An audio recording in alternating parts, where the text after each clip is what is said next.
Marianne Romestin, bonjour. Bonjour. Vous êtes directrice générale de Fast Retailing France, qui regroupe un peu toutes les marques qu'on aime, Comptoir des Cotonniers, Princesse Tam Tam, Uniqlo, qui est donc un groupe en pleine expansion. Est-ce que le pouvoir est quelque chose qui vous a fait peur ? Je dirais que jamais j'ai envisagé que j'avais du pouvoir en fait. Et c'est vrai que c'est un terme qui fait pas partie de mon vocabulaire. Si je suis factuelle, effectivement, j'en ai, parce que j'ai la possibilité de faire des choses. Mais c'est vrai que j'imagine plus, je décris plus mon poste comme ayant des responsabilités ou des opportunités, plus que réellement du pouvoir. Et justement, est-ce qu'il y a un moment dans votre vie où vous vous êtes sentie prête à endosser justement des responsabilités ? Je dirais qu'en fait, je pense que j'ai toujours eu envie d'en faire plus. Depuis que j'ai commencé à travailler, en fait, j'ai démarré ma carrière dans le conseil. Et donc, dans le conseil, c'est vrai qu'on est plutôt incité à avoir une vue très, très large sur les problématiques de l'entreprise. Et du coup, quand j'ai démarré dans la vie professionnelle en entreprise, d'emblée, en fait, j'ai aussi eu envie d'aller m'intéresser à toutes les choses que je pensais améliorables dans l'entreprise.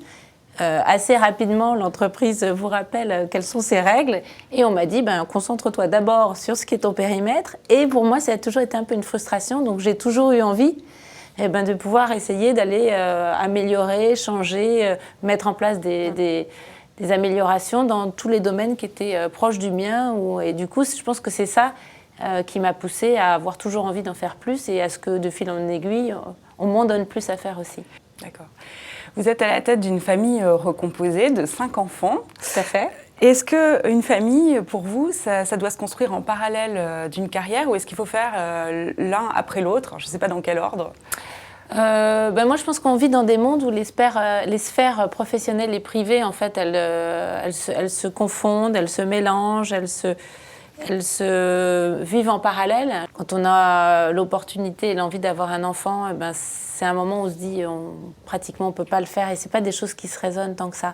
De la même manière qu'une opportunité professionnelle, quand on en a très envie, on ne la refuse pas pour des raisons privées. De la même manière quand on rencontre, quand on tombe amoureux ou qu'on a très envie d'un enfant, on le fait et après on gère. D'accord. Donc en fait, on fait quoi ? Voilà, on y va et puis après on se dit les solutions, on les trouvera au fur et à mesure et de fait, c'est ce qui se passe. Et comment on arrive à garder une disponibilité un petit peu pour tous au sein de la famille ? Ça, c'est difficile. Je dirais que la première chose, c'est il ne faut pas culpabiliser et se dire qu'il y a des choses qu'il faut faire et que moi, par exemple, je n'ai jamais fait faire les devoirs de mes enfants. Et c'est pas pour ça qu'ils travaillent pas bien et c'est pas pour ça non plus qu'ils sont malheureux. En revanche, je choisis de faire avec eux des choses qui font partie, qui sont des choses que j'aime faire et que je partage avec eux, ou la cuisine, ou les emmener au spectacle, ou des choses comme ça, suivant les goûts et les affinités de chacun, la musique.